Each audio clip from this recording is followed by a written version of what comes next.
You're watching Eyewitness News.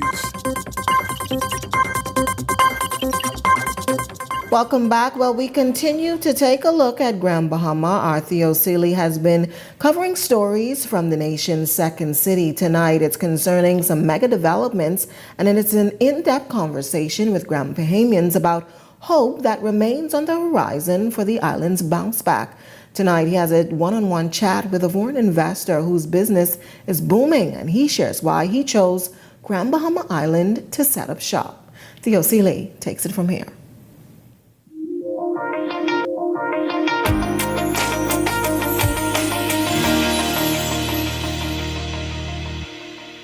Foreign investors from near and far are flocking to Freeport, Grand Bahama, spending big bucks on multi-million-dollar developments.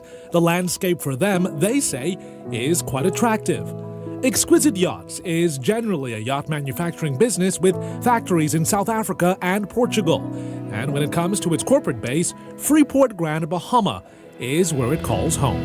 I mean, we sell most of our boats to the U.S. market or North America, and we needed a place where to service our boats. So the closeness of Freeport to the U.S. just made a logical choice. Xquisite Yachts raking in big business by attracting yachters with 3 distinct business offerings.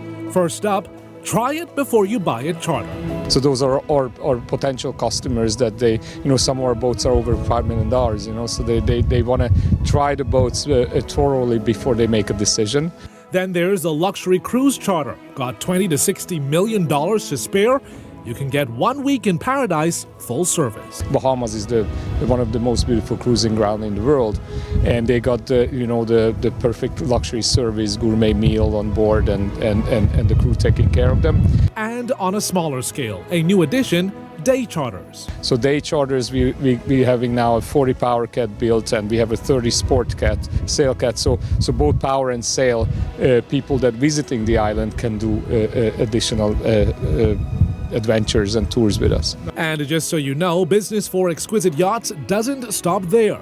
Its home base in Grand Bahama is also an attraction for international boats as a marina and service center as well. We are an open marina, full-service marina, so any boats are welcome, and not just to our marina, we also a port of entry for customs and immigration, so boats coming from abroad can clear customs right here, and our marina is open as a service center is open, so we service other boats, other brands, not just our own brand. No doubt that the yachting arm of this company has been bringing in big business, but there are bigger plans on the horizon for Xquisite. Just to my right, you can see this structure, which has been under renovation for some 3 years now. It's expected to open in 2 to 6 weeks, adding added revenue to their portfolio.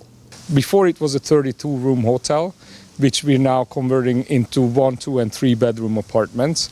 The lower level is where our foreign employees are staying, because we got some technicians, highly skilled technicians repairing our boats. They are from all around the world.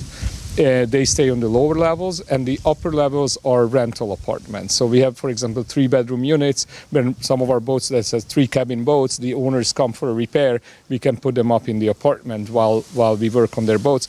But also these rooms will be open to the public as well. So it will be an Airbnb as well, and anybody's welcome. And just adjacent to these living quarters sits one of the newest food and beverage offerings on island. I'm talking about the Galley restaurant, and if you pan just above that, a wraparound bar, which is expected to be opened by the end of summer 2025.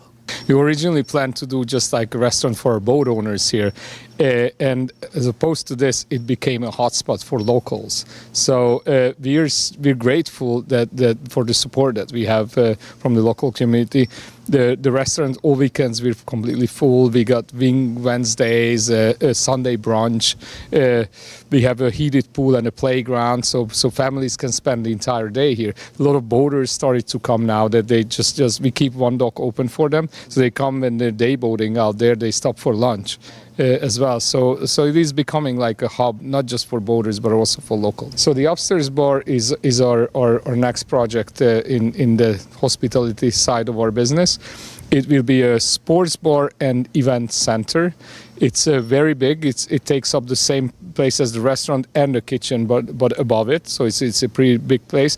But it has a wraparound balcony that overlooks the marina on one side and overlooks the ocean and the canal the other side. So we can host, we already have some bookings, like in October we do a wedding for 300 people, in November we have a sailing event, 150 people, so we planning to do corporate events, weddings, any kind of events, because this island, we found there's a lack for these kind of places where you can put so many people and with a good service.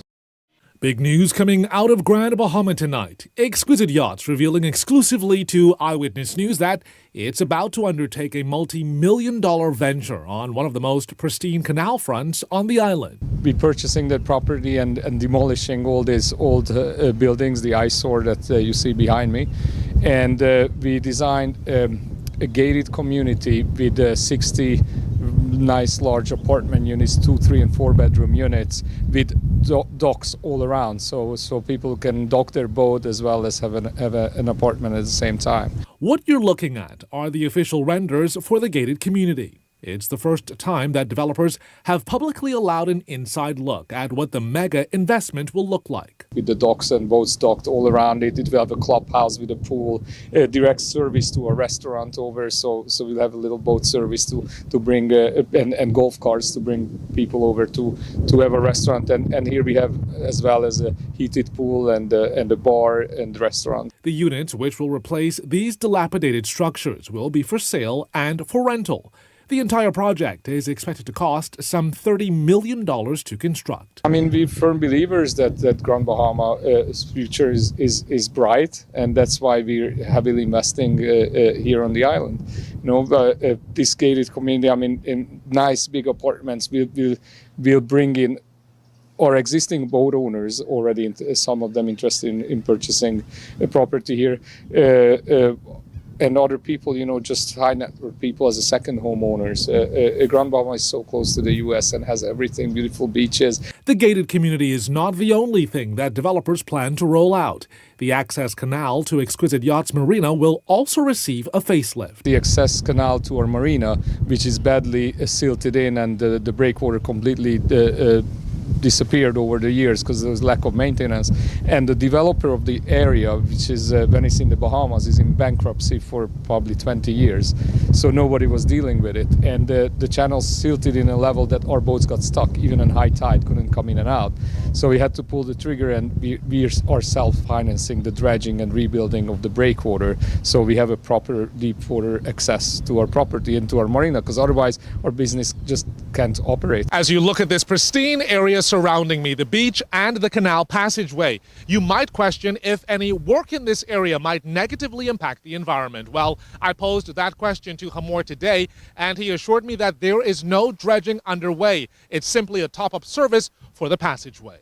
We're not dredging anything new here. We're rebuilding an existing structure that was there. It's just deteriorated. So we're just rebuilding the breakwater to its original state. And where we're standing right now had already deteriorated. All of this work here is what your company has put in. Yeah, these boulders. Yeah, we're buying these boulders to rebuild the breakwater, because the old boulders are down in the bottom of the ocean.